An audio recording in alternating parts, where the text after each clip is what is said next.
আজ থেকে সারা দেশে শুরু হলো এইচএসসি ও সমমানের পরীক্ষা। সব বোর্ড মিলিয়ে মোট পরীক্ষার্থীর সংখ্যা 12,70,583 জন। মোট কেন্দ্রের সংখ্যা 2,697টি। 9টি সাধারণ শিক্ষা বোর্ডে অভিন্ন প্রশ্নপত্রে পরীক্ষা অনুষ্ঠিত হচ্ছে। সুষ্ঠু, স্বচ্ছ ও নকলমুক্ত পরিবেশ নিশ্চিত করতে প্রশ্নপত্রের নিরাপত্তা থেকে শুরু করে পরীক্ষার্থীদের জন্য একাধিক কঠোর নির্দেশনা জারি করেছে শিক্ষা বোর্ড। নির্ধারিত সূচি অনুযায়ী সকাল 10টায় শুরু হওয়া পরীক্ষা চলবে বেলা 1টা পর্যন্ত।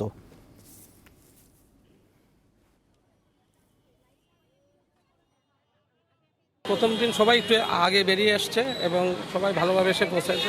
পরীক্ষার পদ্ধতি আলাদা, আমাদেরকে এই জিনিসটা ভালোই লাগতেছে। সবাই একই কোশ্চেনে পরীক্ষা দিচ্ছে। প্রিপারেশন মোটামুটি ভালো। চিন্তা তো অবশ্যই প্রত্যেক মাতামারের চিন্তা থাকে, বিশেষ করে এই উচ্চ মাধ্যমিক পরীক্ষাটা জীবনের কেরিয়ার গঠনের জন্য গুরুত্বপূর্ণ ভূমিকা পালন করে। দোয়া দূরত পড়তেছি যেন সব মেয়েরা ভালো রেজাল্ট করতে পারে, সব বাচ্চারা ভালো রেজাল্ট করতে পারে। এ বিষয়ে জানাতে আবারও যুক্ত হচ্ছেন সহকর্মী স্বস্তিকা সিংহ। কথা বলবো তার সাথে। স্বস্তিকা, পরীক্ষা তো এরই মধ্যে শুরু হয়ে গেছে, আপনি তো বিভিন্ন কেন্দ্র ঘুরেছেন, সার্বিক পরিবেশ কেমন দেখলেন?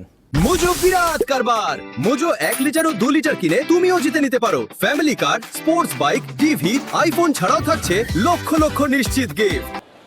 আমরা এই মুহূর্তে রয়েছি তেজগাঁওয়ে সরকারি বিজ্ঞান যে কলেজ রয়েছে, আমরা সেই কলেজটিতে রয়েছি।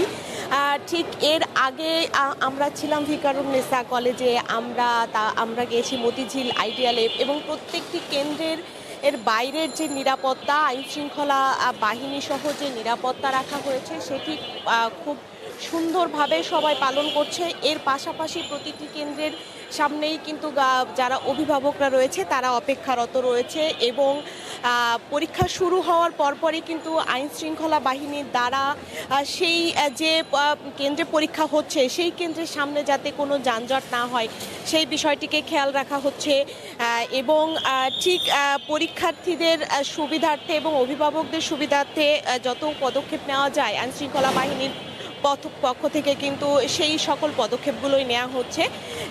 এবং ঠিক তার ব্যতিক্রমও কিন্তু নয়। এই যে আমরা এখন যে কেন্দ্রটিতে রয়েছি এই কেন্দ্রের সামনে কিন্তু অভিভাবকরা অপেক্ষা করছেন এবং অধীর আগ্রহে অপেক্ষা করছেন, কারণ পরীক্ষা শুরু হয়েছে, বেলা 1টা পর্যন্ত পরীক্ষা চলবে।